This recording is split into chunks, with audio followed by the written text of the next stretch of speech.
অত্র এলাকার সব থেকে বয়স্ক ব্যক্তি। আপনার বয়স কত?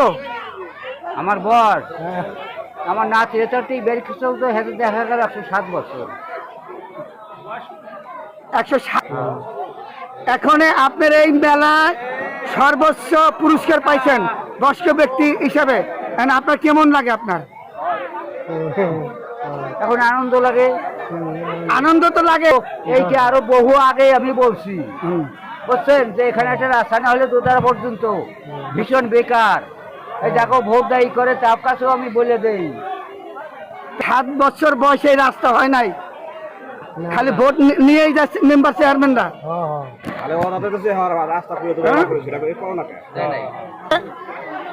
এই লক্ষ্মীপুর গ্রাম, রাজর থানা, কদমবাড়ি ইউনিয়নের সোনালী ক্লাব সোনালী আশার পক্ষ থেকে সর্বোচ্চ যে বয়স্ক ব্যক্তি তার জন্য বিশেষ উপহার রাখছেন এই ক্লাব কর্তৃপক্ষ 1000 টাকা। কারণ দেখেন হাজার হাজার এখানে এমন একটা এই তাই দেখেন নতুন টাকা। এই সভাপতি সাহেব এই যে বঙ্গবন্ধু শেখ মুজিবুর রহমানের পুরস্কারের টাকা এখন দেখে কে তার হাতে তুলে দেবেন। আমরা ওই যে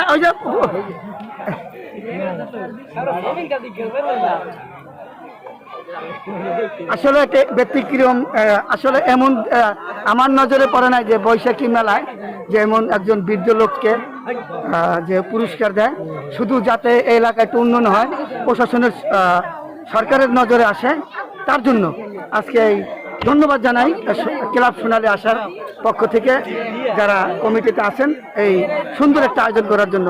ধন্যবাদ আপনাকে। আপনাদের উপর দাবি কি? হরেন রায়। হরেন রায়, পিতার নাম স্বর্গ মনোহর রায়।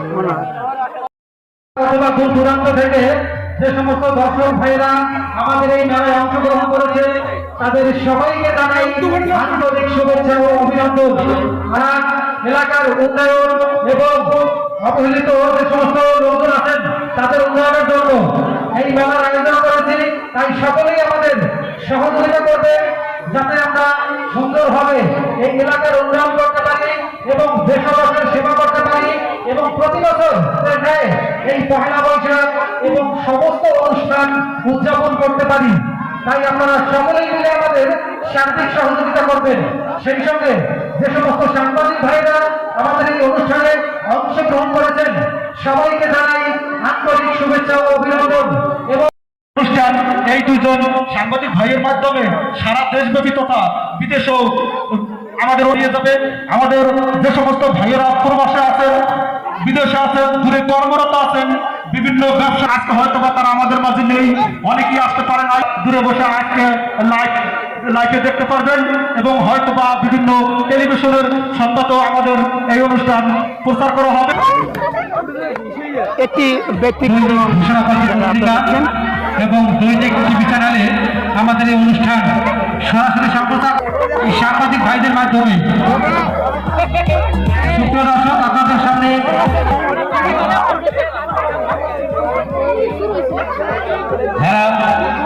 হরে কৃষ্ণ বন্ধু জগৎ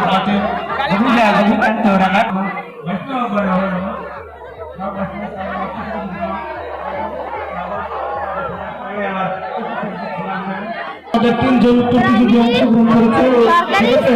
তারা অংশগ্রহণ করিয়া তোমার কাছে কেমন লাগতেছে? মজা লাগতেছে, আনন্দ লাগে? তুমি তো উঠতে পারলা না, সুন্দর চেষ্টা করো নাই নাকি? চেষ্টা করো, আশা আছে। লেখাপড়া করো? কিসে করো? শিখছে? স্কুলের নাম কি? আমি দিই তোমাদের দেশে এসে কত কি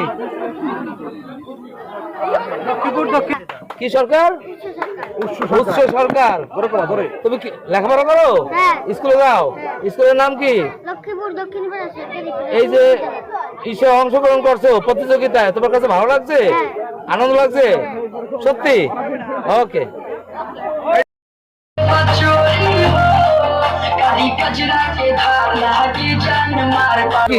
আমাদের খেলাটার মূল উদ্দেশ্য হচ্ছে যে যাতে আমাদের এই যে অবহেলিত রাস্তা, আমরা অবহেলিত গ্রাম, যাতে আমাদের উপরে মহলে এই প্রচার হলে যাতে এদের চোখে পড়ে যে আমাদের অঞ্চলটা এত যার কারণে আজকে আমাদের বৈশাখী মেলার আয়োজন। এই ক্লাব সোনালী আসার পক্ষ থেকে পক্ষ থেকে আমাদের এই বৈশাখী মেলার মূল আয়োজন হলো আমাদের রাস্তা সংস্কারের জন্য। তাহলে তো হবে না।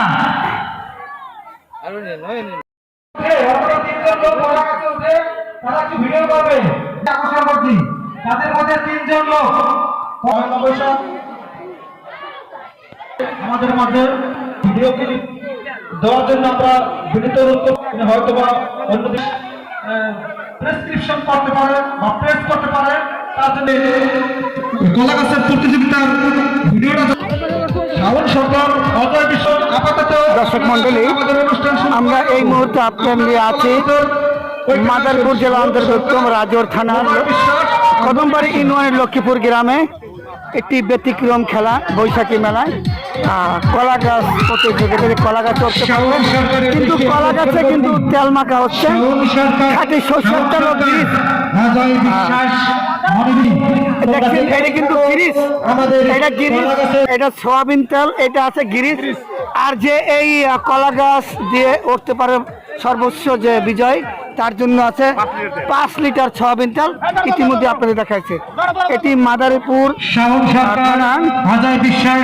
কদমবাড়ি লক্ষ্মীপুর গ্রামে সোনালী আশা ক্লাবের পক্ষ থেকে এই খেলাটি হচ্ছে।